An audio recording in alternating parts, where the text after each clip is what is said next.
The cartoons from your childhood may seem like straightforward, innocent TV shows, simply intended for children's entertainment. However, all of that is about to change with these 5 cartoon conspiracy theories. Make sure to stay tuned for number 1 because it will absolutely blow you away.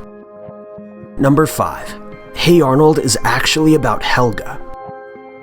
Hey Arnold was a widely popular Nickelodeon cartoon from the mid-1990s. The show is known for its large, diverse cast, but mostly for its football-headed lead character. The show takes place in a low-income city and centers around a 4th grader named Arnold, who lives with his grandparents after his parents died in a freak accident. However, some have suggested that the show's plot may not revolve around Arnold at all, but rather his friend Helga. Take for example the intro to the show. Who is it that actually yells "Hey Arnold" to start the show? Helga.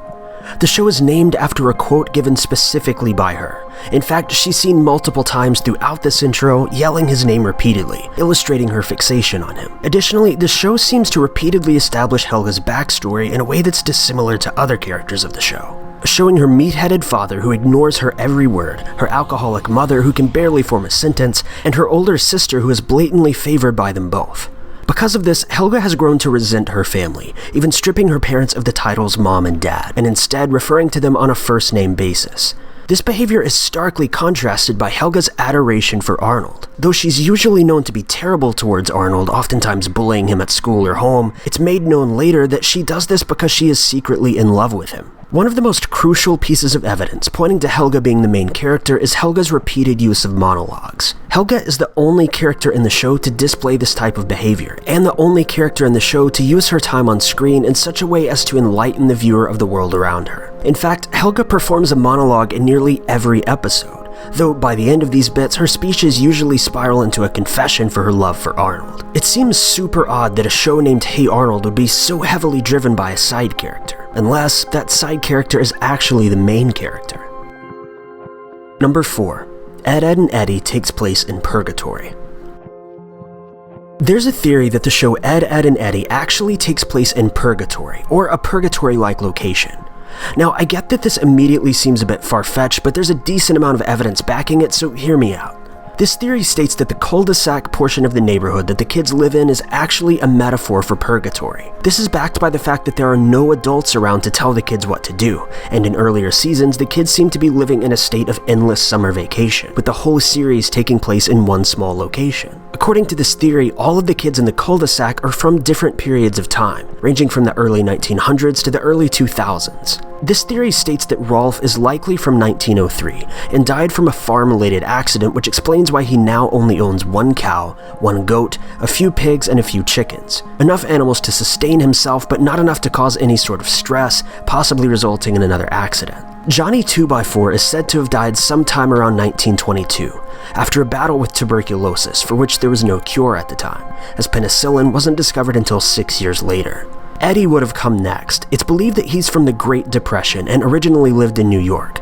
The Great Depression theory is backed by the fact that Eddy is always forming some sort of a scheme to con his friends out of money, believing that it's the only true means of happiness. Ed and Sarah are believed to have come next. It's likely that their father died in World War II, causing their mother to become distant and absent, resulting in Sarah's bossy attitude.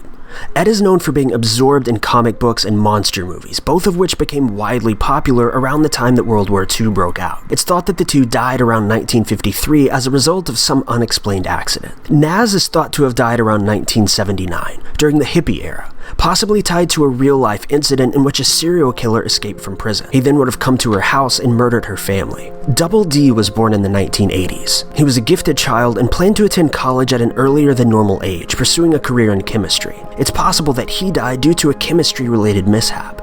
Kevin is believed to have been born on the day that Double D died. Kevin had a troubled home life, and the show hints at the fact that his parents may have abused him. The most likely cause for his death was a beating that took place in 1999. When Kevin appeared in the afterlife, it's believed that he reinvented the memories of his father as loving and forgiving, though he stuck to his father's strict, bully-like ways of treating others.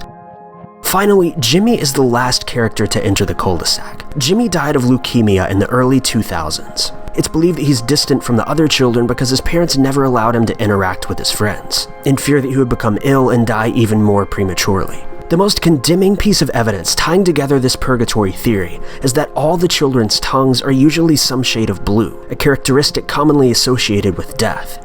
Well, this and the fact that the kids appear to be free to do whatever they want, insinuating some sort of heaven-like environment. But what do you guys think? Number 3. Courage the Cowardly Dog. This theory is fairly short and straightforward. A theory was proposed claiming that all of the villains in Courage the Cowardly Dog are actually just normal people, though when seen through a dog's eyes, they appear to be an enormous threat. An Imager user states, Courage is actually a normal dog, and he sees the world through a dog's eyes. All the villains in the show are just normal people, but to a little dog, they seem scary. They don't actually live in the middle of nowhere, but since his owners are too old to take him outside for walks, he only knows what's in his immediate property, and everything beyond that is nothing because he's never seen it. This theory is simple enough and honestly makes a lot of sense. Number 2. Timmy Turner and Danny Phantom. Remember that show Danny Phantom? Well, one theory suggests that Danny Phantom and Timmy Turner from The Fairly OddParents are actually the same person. After all, the two characters look strikingly similar. They have the same eyebrows, hair shape, eye color, and their parents even look nearly identical. If you remember The Fairly OddParents, you'll likely recall that the fairy rule states that once a kid turns 13, he loses his fairy godparents, as well as any memories pertaining to them. However, this theory suggests that prior to Timmy turning 13, he made a wish requesting that he become someone else entirely, so that his life doesn't become dull without his fairies. It's believed that this wish turned him into Danny Phantom. Because of this wish, not only did Timmy change, but so did the world and people around him. Fairy World would have turned into Ghost Zone, his parents turned into ghost hunters, Trixie became Paulina, AJ became Tucker, and Tootie became Sam, and Chester became Dash. This change is also foreshadowed by the fact that in one episode of The Fairly OddParents, Timmy's parents actually pretended to be ghost hunters, with Danny Phantom making a cameo in the background. Number 1. My Neighbor Totoro. I'm sure we've all seen at least one of Hayao Miyazaki's movies, be it Princess Mononoke, Spirited Away, or My Neighbor Totoro. His films are known to be riddled with small details that may seem insignificant upon first glance, but eventually cast the show into a whole new light. One such film that this applies to is My Neighbor Totoro. In My Neighbor Totoro, we're introduced to two young girls who move into a home on the countryside with their father, in order to more closely be involved with their mother. The girls eventually come across characters named Totoros, who live in a nearby forest. As a side note, Totoro actually comes from one of the girls' mispronunciations of the word Totoru, which means troll in Japanese.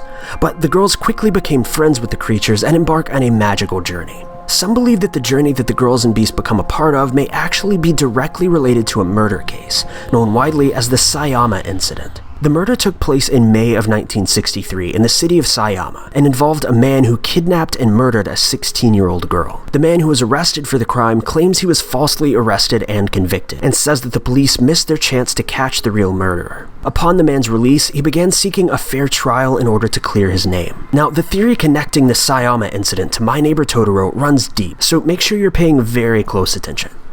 To begin, both of the sisters' names in the movie are tied to the month of May. The older sister's name is Satsuki, which means May in Japanese, while the younger sister's name is literally just May. Additionally, a model of the house from the movie is located in Sayama Hills, while the movie actually takes place in Tokorosawa, which is immediately next to Sayama, which explains the movie's title being My Neighbor Totoro, not just Totoro.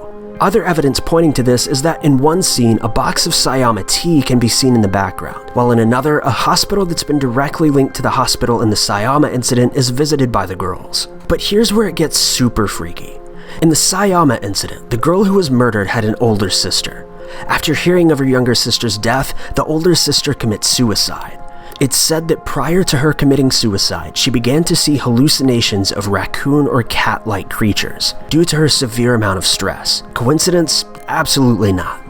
To add to this, the soot sprites that are seen in the film are widely known in Japanese culture to be a premonition of death. Later in the film, Mei goes missing and her older sister begins looking for her. She's seen walking through a series of cave-like trees, surrounded by more soot sprites, possibly illustrating the fact that Mei's older sister isn't just being visited by death, she's willingly walking into it in order to find her sister. Finally, there's also a cat-shaped bus seen in the movie, which makes a stop at a road titled Grave Road. And in the final scene of the movie, the girls' bodies don't seem to be casting a shadow, a characteristic that's commonly associated with the dead.